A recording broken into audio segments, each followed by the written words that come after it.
The Ducks are in the midst of a 6-game losing streak. Is there any hope for these Ducks, and how did we get here? We'll talk about all of that on this edition of Locked On Anaheim Ducks. You're Locked On Ducks, your daily podcast on the Anaheim Ducks, part of the Locked On Podcast Network, your team every day. Welcome to Locked On Anaheim Ducks, part of the Locked On Podcast Network. I'm your host, Jason J.D. Hernandez. I've been covering hockey for well over a decade and covering minor league hockey just as long. Today's episode is brought to you by Sleeper. Download the Sleeper app and use promo code LOCKEDONNHL to get up to a $100 match on your first deposit. Terms and conditions apply. See Sleeper's term of use for details. So we're going to talk about this little losing streak the Ducks are in the midst of, and it's been awful. But before getting to that, I want to offer my sincere apologies. There will be a surprise. For those on the video side, there will be a bit of a surprise later this week. You can probably guess what that is now based on what I've been talking about the last few weeks. But, the move is finally almost done. So I'll be, revealing that later this week. Whew, cannot wait. But in the meantime, you're getting an audio-only episode today just because we got to get something up. I've been gone and moving and busy for the past week for a myriad of reasons. So just wanted to apologize for that. But now that I'm finally settling in to my new spot, I think we're finally going to be regular again, and I'm more relieved about it. But that's all I'll speak of in that regard. All right. So the Ducks right now have a 6-game losing streak. Not as bad as the goals streak that we had before, but almost as bad. It's almost as bad because this one has been against some good teams. Now, mind you, there's been some good teams they've lost to, but they've also lost to some pretty terrible teams. I shouldn't say terrible, but lesser teams that they probably should have beaten. So I think one thing that's messing up the Ducks right now is the lack of Trevor Zegras and Jamie Drysdale. Now, Drysdale has only played a couple of games, so I can't put all of that on Jamie Drysdale. However, in Drysdale's 2 games, he did get 2 points. Ducks were better in those 2 games. So for that, Jamie Drysdale had made a difference when he was on the ice. Trevor Zegras, that's the big one. Trevor Zegras has been out since November 10th. The last time he played was a 2-0 loss to the Pittsburgh Penguins in a very hard-fought game, and Z actually played pretty decently in that game. He's only got 1 goal and 1 assist this season. He has been struggling. However, he has been important on the ice, and he has been fairly okay on that line. Plus, he at least provides some kind of depth on the top 6. The Ducks are better with Zegras than they are without him. Let me repeat that. The Ducks are still better with Z in the lineup than they're not. Okay? He does provide a role, and he does provide some importance. He does get creative with the puck, and he does provide his teammates with good opportunities. And for a while, had a good active stick. So we were seeing some defense from Z as well. He was starting to pick up more of the 200-foot game. And then he went down with injury. Since he's gone down with injury, the Ducks have been 2-7. And those 2 wins, one was against Nashville, which that one was a solid win. Good team victory. The other win against the Sharks. The Sharks are bad. I don't know if I should even count that. Yes, it was a 4-1 victory. Yeah, it was a good game for the Ducks. But it's the Sharks. I give that maybe a half a win. So the Ducks are 1.5-7 since Z has gone out with injury. That's a big component to their offense that they're missing. They're missing that kind of creativity. And they're also missing someone that creates a lot of space for his teammates, especially, you ready for this, on the power play. When Z was out there on the power play, the Ducks were better. Now, he wasn't getting a lot of the points because there were times during the power play where teams would collapse on Z, or they would get 2 men on Z because they know how dangerous he is. He did lead the team in goals last season. But because everyone was covering Z, they were leaving guys like McTavish open, which is overall good for the team. So missing Z, that stings. That really does sting for the Ducks. And I hope he comes back sooner rather than later, because they could use some more stability on that top 6, something that has been missing all season. Another thing that's been bothering the Ducks, I shouldn't say bothering, but really a detriment to the Ducks, has been discipline. The Ducks have not shown any discipline at all this season. In fact, the Ducks, as of this recording, have the most penalty minutes in the NHL. They have 292 penalty minutes. Next are the Coyotes with 284, then the Sens with 271. The Ducks are third for the most penalty minutes per game. However, if I had recorded this a couple days ago, the Ducks would have been second in that. But there was a recent game between the Sens and the Panthers where there was about 170 minutes doled out. Every player got a misconduct. It was hilarious. But because of that, the Senators' penalty minutes just shot through the roof on that game. I think the Sens got like 80 penalty minutes just by themselves on that game. So because of that one game, the Sens have the highest penalty minutes per game. But the Ducks are right there. They're right there. They're averaging 14 penalty minutes per game. They've taken the most penalties by a long shot. A long shot. They've taken 121 penalties, including 102 minors.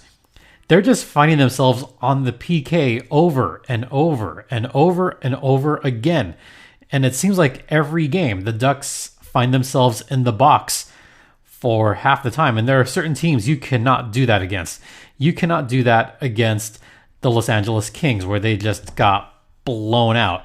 You especially cannot do that against an Oilers team that, while they are struggling, they are still good on the power play. I mean, the game against the Kings, the Kings were 2 for 3 on the power play. The Oilers, that one was 2 for 6. That was bad. So the Ducks need to get more disciplined and need to do a better job of staying out of the box. There's just too many, and it's not just that there's too many penalties. There's too many bad penalties. There's too many penalties that can be avoided, and they're not. So the Ducks need to be very careful about that, especially when they're upcoming soon, later tonight, against the Canucks, and especially against the Washington Capitals. The Caps still have Alexander Ovechkin on that side. He is still dangerous on the power play, even though he's been down a little bit this season. He is always a threat on the power play. And then 2 games against Colorado. You especially cannot go on the PK against the Colorado Avalanche. They're way too good on the power play. So something to focus on the next 4 games. Can the Ducks stay out of the box? All right, we'll talk about the last 2 games in some more detail after this first intermission. Stay locked in. And now a word from Sleeper. A new NHL season brings all sorts of possibilities. Maybe Mason McTavish could score 50 goals. Maybe Strome or Vetrano could score 40 goals. And you could win big by playing daily fantasy hockey on Sleeper, the official daily fantasy app of the Locked On NHL Network. Sleeper is our #1 choice for daily fantasy sports, and especially daily fantasy hockey, because with Sleeper, you can win 100 times, yes, 100 times your cash in daily fantasy hockey contests. You could see guys, like I said, McTavish, that second line, could help you win big. All you have to do is pick whether guys like that will record more or less than their Sleeper projections for things like goals, assists, plus, minus, and so on in a given game. To win 100 times bet on Sleeper, correctly predict the outcome of 8 player stats. You heard me, Ducks fans. You could win 100 times your money playing daily fantasy hockey with Sleeper. So use promo code LOCKEDONNHL and you'll get up to a $100 match on your first deposit. Terms and conditions apply. That's code LOCKEDONNHL. See Sleeper's terms for use of details and locational availability.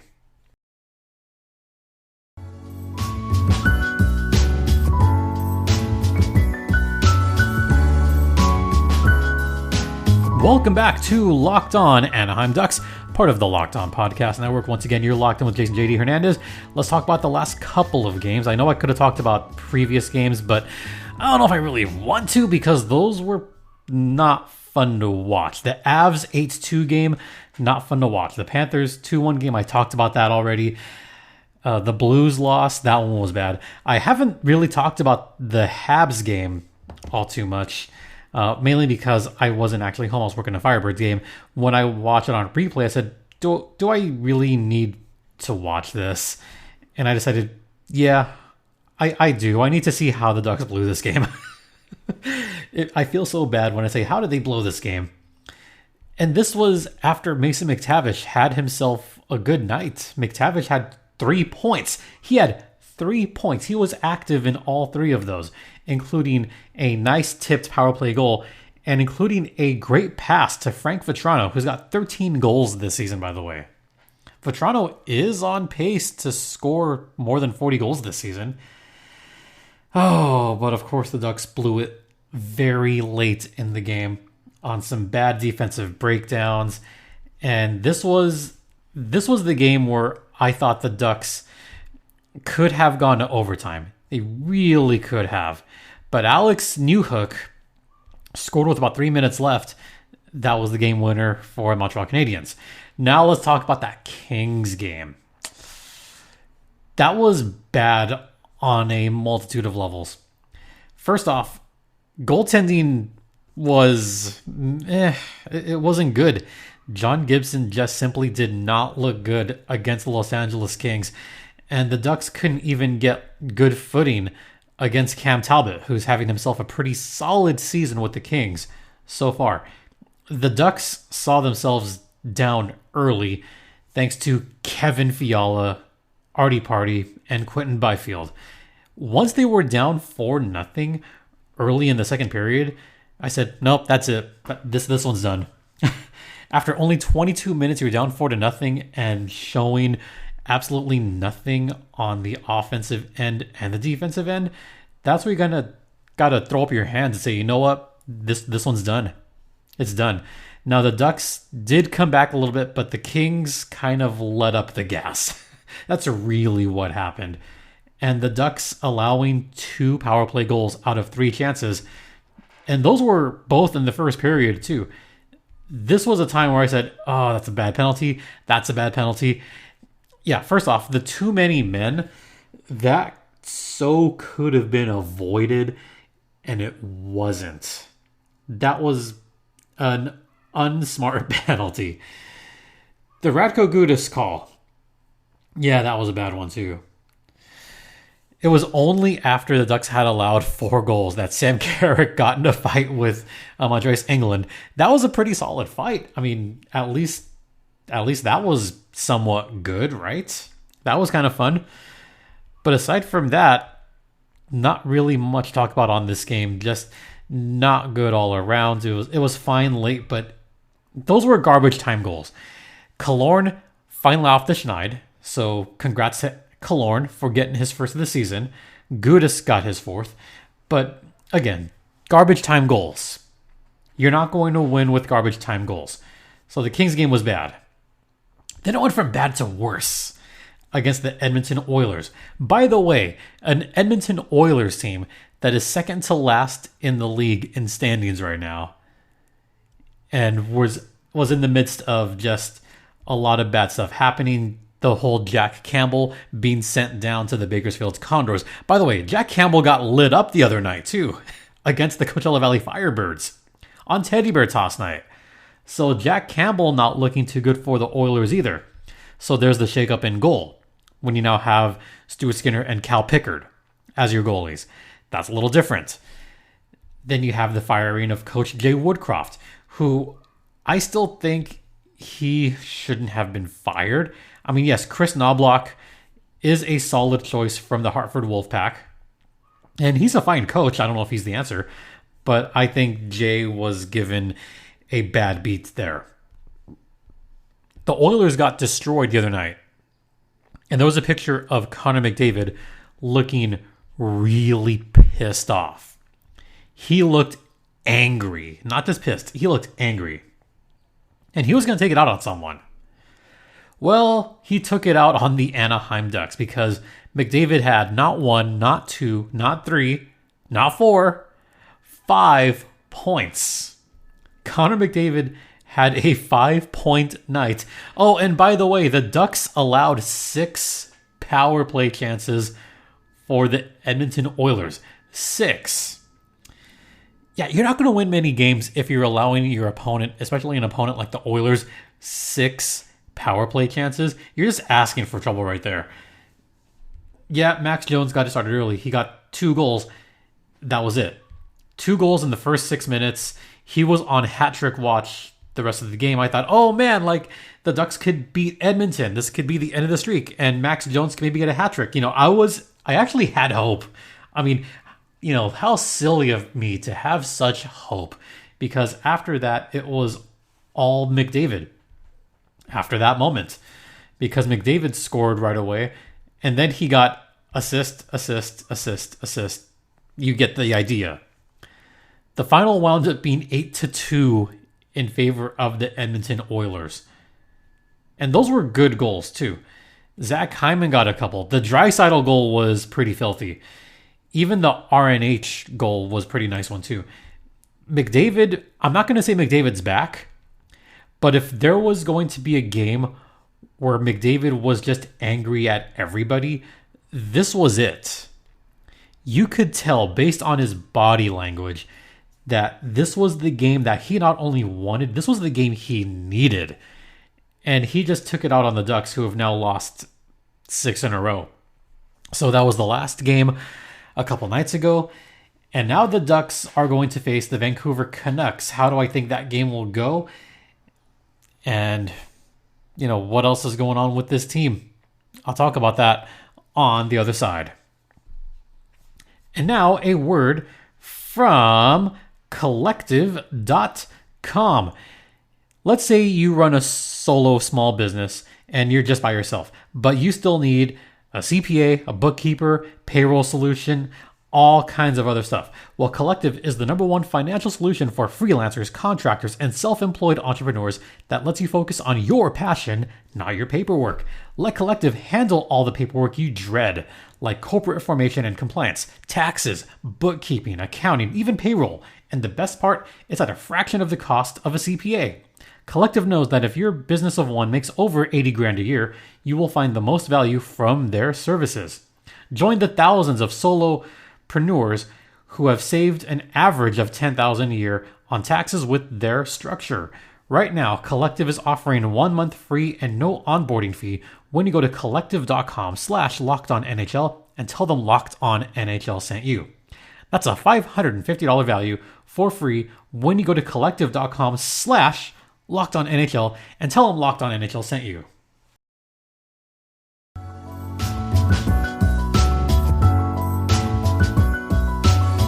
Welcome back to Locked On Anaheim Ducks, part of the Locked On Podcast Network. Once again, you're locked on with Jason J.D. Hernandez. We got a game tonight. The Anaheim Ducks are on the road, still in Canada, against the Vancouver Canucks on this short 2-game trip. The Vancouver Canucks right now are one of the best teams in the National Hockey League. They have 29 points. They're 14-7-1.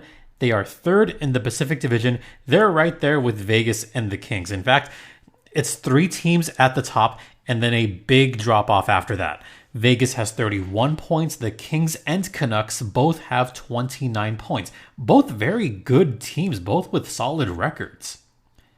And then you have the Flames, Kraken, and then you have the Ducks. The Ducks were 3rd in the division.